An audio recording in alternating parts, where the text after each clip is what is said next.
Okay, now you're going to learn how to balance chemical equations, which you should have learned a little bit in 8th grade. So I'm going to review everything and help you understand it even better.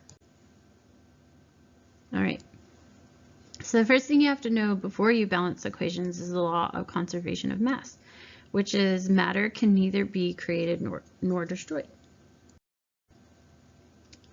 And another way to say that is the mass of the reactants equals the mass of the products. So we're going to look at this example of the law of conservation of mass. So sometimes called the law of conservation of matter. So according to the law of conservation of mass, how much zinc was present in the zinc carbonate? So here we have calcium and then zinc carbonate, and we make calcium carbonate and zinc. So the mass of the reactants, which are on this side, has to equal the mass of the products. So on the left side, we have 64 plus 192, and that has to equal 152 plus something, which we could call x. So we're going to get a total over here. Add those together, and you would get 256. My 2 is not very good. Equals 152 plus, we're going to call it x. Okay, so now we have to subtract 152 from both sides, and we get 104. So this is our answer. Let's try one more. 127 grams of copper reacts with 32 grams of oxygen to produce copper 2 oxide. No copper or oxygen is left over. How much copper 2 oxide could we make? So you have to know the names and what goes with what. That's why we've been focusing on naming. So copper is 127 grams and oxygen is 32 grams. And it's going to make copper 2 oxide. So if we add these together, what are we going to get? 159 grams. So this is our answer. All right, so we're going to look at this equation and see if it's following the law of conservation of mass. So we're going to make iron. Here's some iron, and here's some chlorine. And if we put those together, it's going to give us iron 3 chloride. Chlorine, chlorine, chlorine. Okay, so are we following the law of conservation of mass? Well, here's my question. Right here we have 1 iron. On the other side we have 1 iron. And then we have 2 chlorines. But over here we have 3 chlorines. Where did this other chlorine come from? It can't come out of thin air. It has to come from somewhere. When we create a reaction, it's not just 1 atom of iron. It's several atoms of iron. Several atoms of chlorine. So we have to definitely have another chlorine to make up for this. But now on this side we have 4 chlorine, and over here we have 3. So we're going to have to go ahead and make some more iron chloride to use up that other chlorine. And we're still not balanced because now on this side we have 2 irons, so we have to have 2 irons. And on this side we have 1, 2, 3, 4, 5, 6 chlorines, so we have to have more chlorine. So now the law of conservation of mass is followed. We have the same amount of chlorine on both sides and the same amount of iron on both sides. Well, I don't want to have to draw those pictures every time, so I'm going to show you an easier way of balancing equations. So let me erase this. But we are following the law of conservation of mass. And by following it with equations, we're saying that atoms cannot be created. So that, remember this chlorine. Well, I'll ask Anthony. Okay. So atoms can't be created. So over here we only have 2 chlorine, and here we have 3. We have to make that balance out. So that's what the law of conservation of mass is. The equation has to show that it's followed. So the number of atoms on both sides must be equal. That's why we balance equations. Okay, so now you need to write down the definition of a chemical equation. A chemical equation shows the identity and relative amounts of the substances involved in a chemical reaction. Okay, so here's how we balance. The coefficient, the number is the number written in front of the reactants or products. They can only be whole numbers. If they're not written, the value is 1. And you want to use the smallest number. So I'm going to give you an example.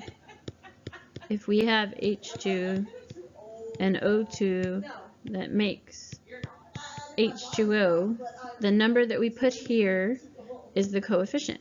We can only change this number. We can't change any part of this. Okay, so we're going to write down some basic steps to balance equations.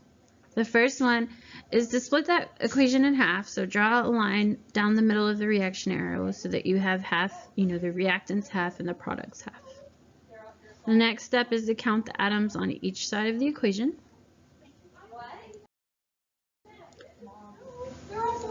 And then to change the coefficients, and you want to make the number of atoms equal on both sides. You have to remember it's like you're multiplying. And so I'll do an example in a second. But you're multiplying and you want those to equal. And then always remember to check your work. So here's some of my hints, and we're going to have other hints as we go along, but make sure you have these written down. Start with the thing that looks the most complex first. Polyatomics that are together on both sides of the equation can be counted as one unit. And then balance H next to last and O last.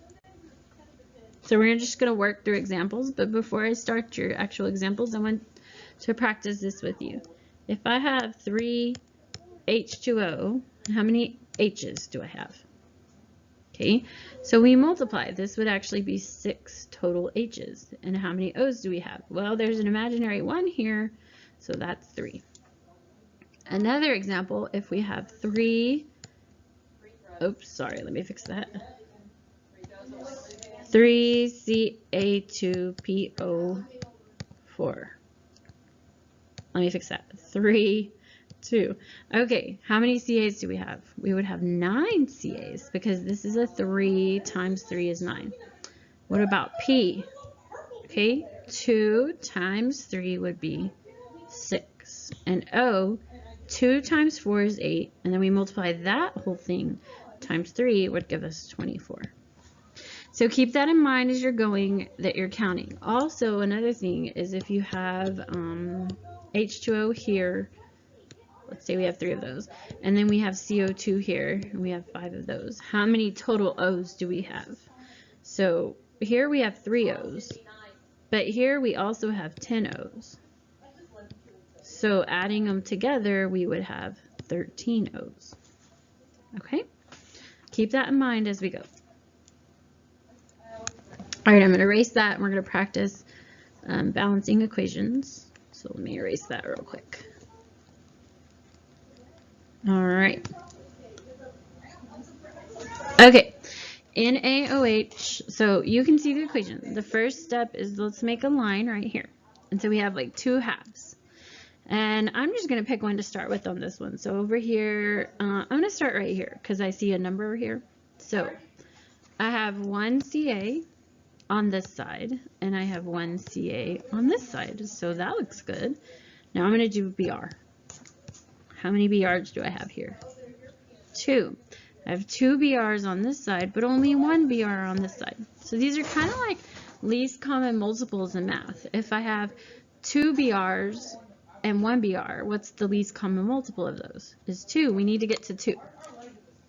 So this one's good, right? There's already 2. What do I have to multiply this by to get 2? So I'm going to put a 2 right there.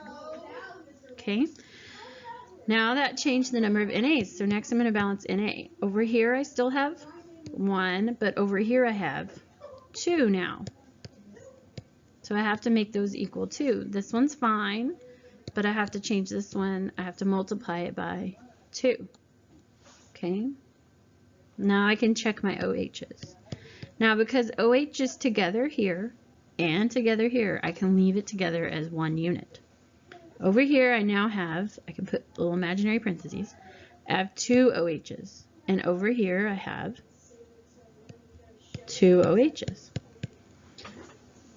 So we're balanced. So everything's balanced. Once everything's balanced, we can put 1s in the blanks that are left. Okay, let's try another one. Okay, let's try another balancing equation. So again, make your line down the middle. On this side, we have 2, I would start with nickel. We have 2 nickels and 2 nickels. We have 2 Cls and 2 Cls. But then we get to O.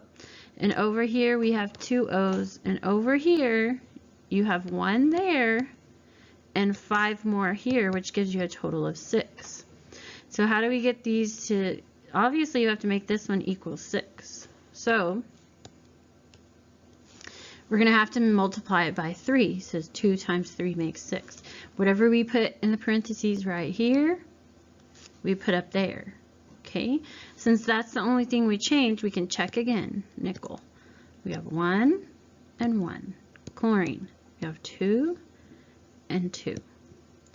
And that's it. Everybody's happy, so we're going to put 1s in the rest of the blanks, and we're done. Okay, so we're going to cut this down the middle. One thing I want you to notice is OH is together here, and OH is together here, so we can treat that as one unit all together.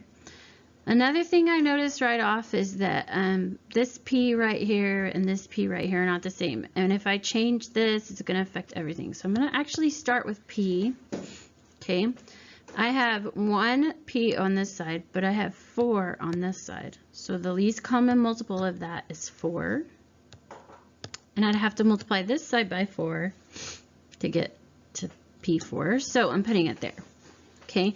And the reason I did that first is because I saw I was going to have to change it. And if I changed it, it changes the LI. So now I'm going to take care of LI. And I have 4 times 3, which is 12. And over here I have 1. So I'm trying to get 12. I'm going to have to multiply this side by 12. And whatever I put in that parentheses, I put up here. So now that's good. Okay, so that takes care of my LIs. Now the next thing in here is O. So I have 16 O's here.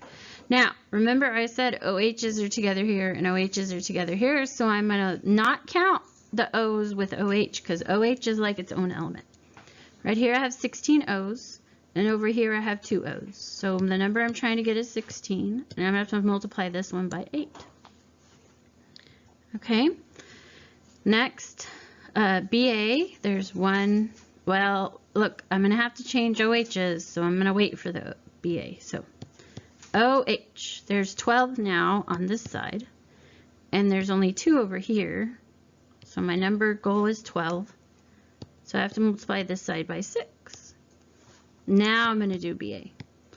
So I have 6 BA here, and I only have 1 here. My goal is 6. I have to multiply this side by 6. All right. And now I'm done. Now that's a very hard problem, but that's why I did it as an example to show you that we could, we have to look at things that are going to change later on.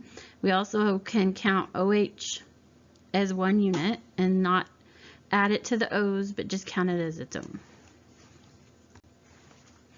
One more example. We have V2, okay. So I'm going to look at this and I'm going to say, there's some 5s, some O here and some O here. And that's going to throw things off. So I'm going to start right here with this CL. So there's 3 CLs over here and 1 over here. My goal number is 3. So here I put a 3. Ugh, but look at what that did to my H's. Because here I have 3 and here I have 2. So 3 H's and 2 H's. I can't make either of those equal, so my goal's number is 6. So I have to multiply this one by 3, and I have to multiply this one by 2. So instead of a 3, we have to change it to a 3 times 2, which is 6. And what did that do? That changed my CLs. So I have 6 CLs over here, and only 3 over here. My goal number is 6, so I put it there, a 2. Sorry, we put a 2 here, so a 2 there. There we go. That made things a little bit clearer. Now we have V. We have 2 over here and 2 over here. We're good with that. O, we have 5 O's right here.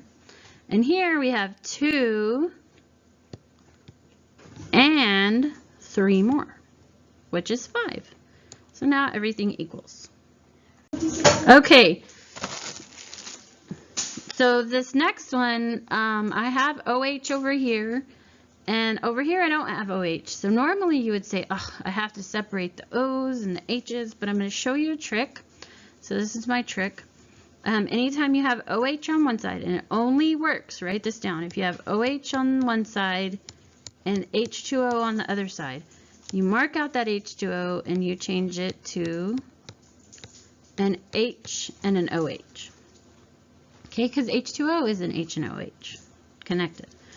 All right, so now let's try it. We have two OHs here, so we're going to count OH as one thing together. We have two OHs here, and we only have one over here. So our goal number is 2, so we multiply this side by 1 and this side by 2. All right, and then we have barium. On this side we have 1, and on this side we have 1. That's good. Now we have H's. Right here we have only 1 because we're only counting this one. We're not counting the 1 in the OH, just the 1 by itself. And right here we just put a 2 in front of this H, so we have 2 over there. So we're going to have to multiply this side by 2, this side by 1. So we put a 2 here. Well, we don't really have to multiply that one by anything because it's already there. Okay. And then the last thing would be Cl. There's 2 here and 2 here, so we're done, and we can put a 1 there. Okay, here's another trick that I've learned over the years. So we're going to learn this one, okay? And this one's one of the harder tricks, but you can do it. So, oh my gosh, look at this. C7H11 is pretty complicated, so we're going to start with that. C7. And over here we only have 1. We can get 7, right? So we're going to multiply this side by 7 and this side by 1. Then we have H. We have 11 over here. Oh, we have 2 over here.